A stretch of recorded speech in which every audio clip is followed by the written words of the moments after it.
নমস্কার বন্ধুরা, ভুলন cooking diaries আপনাদের সকলকে স্বাগত জানাই। আজকে আমি আপনাদের জন্য নিয়ে এসেছি ধুপি পিঠার রেসিপি। চলুন তাহলে দেখে নিই কী করে রেসিপিটি আমি বানাবো। আমি চালটা 1 ঘন্টা ধরে ভিজিয়ে রেখেছিলাম। এখন আমি চাল থেকে জলটা ঝরিয়ে নিয়েছি। এখন মিক্সিতে গুঁড়ো করে নেব। বন্ধুরা, আমি বাড়িতেই চাল ভিজিয়ে নিয়েছিলাম, আপনারা চাইলে প্যাকেটের চালের গুঁড়ো দিয়েও করতে পারবেন। চাল গুঁড়ো করা হয়ে গেছে। এখন একটি পাত্রের মধ্যে চালের গুঁড়োগুলো ঢেলে নেব। দেখুন বন্ধুরা, সুন্দর ঝরঝরে হয়েছে চালের গুঁড়োগুলো। এদিকে কড়াই বসিয়ে দিয়েছি। এখন কড়াইয়ের মধ্যে প্রথমে চালের গুঁড়ো ভেজে নেব। খুন্তি দিয়ে এখন অনবরত নাড়তে থাকবো যাতে নিচে লেগে না যায়। বন্ধুরা, চালের গুঁড়োটা খুব বেশি ভাজবো না, মোটামুটি ভেজে নেব। নাড়তে নাড়তে বুঝতে পারবেন আপনারা যে হালকা হয়ে এসছে চালের গুঁড়োটা। চালের গুঁড়োটা আমি নামিয়ে নিয়েছি, ভাজা হয়ে গেছে। দেখুন কি সুন্দর আরও ঝরঝরে হয়ে গেছে। বাকি চালের গুঁড়োগুলো আমি ভেজে নামিয়ে নিয়েছি। এখন আমি এর মধ্যে দেব স্বাদ অনুসারে লবণ। এখন আমি এর মধ্যে দিয়ে দেবো সামান্য পরিমাণে কাজু বাদাম। আপনারা চাইলে দিতেও পারেন, আবার নাও দিতে পারেন। আমি এখানে চিনি গুঁড়ো করে নিয়েছি। আপনারাও অবশ্যই যখনই ধুপি পিঠা বানাবেন তখন চিনিটা গুঁড়ো করেই দেবেন। চিনিটা আমি স্বাদ অনুসারে দিয়ে দিলাম। এখন এর মধ্যে দিয়ে দেবো নারকেল কোড়া। আমি একটা গোটা নারকেল নিয়েছি কুড়িয়ে। বন্ধুরা, এই ধুপি পিঠের মধ্যে কাজু বাদাম গুঁড়ো করে দিলে খেতে অসাধারণ লাগে। আপনারা একবার এভাবে ট্রাই করে দেখবেন, খেতে খুবই ভালো লাগবে। সমস্ত উপকরণগুলো এখন চালের গুঁড়োর সাথে ভালো করে হাত দিয়ে মিশিয়ে নেব। বন্ধুরা, তাড়াহুড়ো করলে হবে না, একটু সময় নিয়েই মিক্সিংটা করতে হবে, কারণ ভালোভাবে মিক্সিং না হলে খেতে একদমই ভালো লাগবে না। একটু সময় নিয়েই ধৈর্য ধরে করবেন অবশ্যই। ভালো মতো মিক্সিং করা হয়ে গেছে বন্ধুরা। এখানে আমি দুধ জাল দিয়ে ঠান্ডা করে নিয়েছিলাম আগে থেকে। এখন অল্প অল্প করে দুধ দিয়ে এটাকে ভালো করে হাতের সাহায্যে মাখিয়ে নিতে হবে। একবারে আবার দুধ ঢেলে দেবেন না, অল্প অল্প করে নিয়েই মাখাতে হবে ভালো করে। জল একেবারেই ব্যবহার করা যাবে না বন্ধুরা।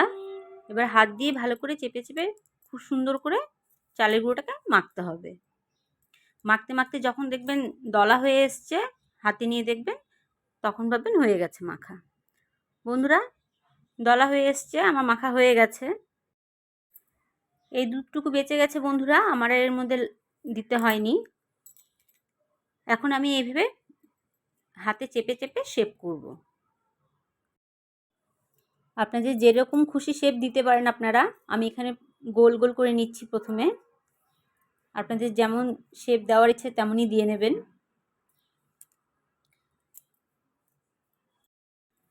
এখন একটি চামচ নিয়ে আমি চামচের সাহায্যে এর উপরে হালকা ডিজাইন করে দেব। দেখুন বন্ধুরা, দেখতে কি সুন্দর লাগছে। আপনাদের যেমন খুশি সেরকমই ডিজাইন দিতে পারেন। দেখুন কি সুন্দর ভালো লাগছে দেখতে। এর পরের শেপটা আমি বন্ধুরা লম্বা দেব। আপনাদেরকে লম্বাভাবেও করে দেখাচ্ছি আমি। এভাবে হাত দিয়ে খুব জোরে চাপ দেবেন না, তাহলে ফেটে যাবে।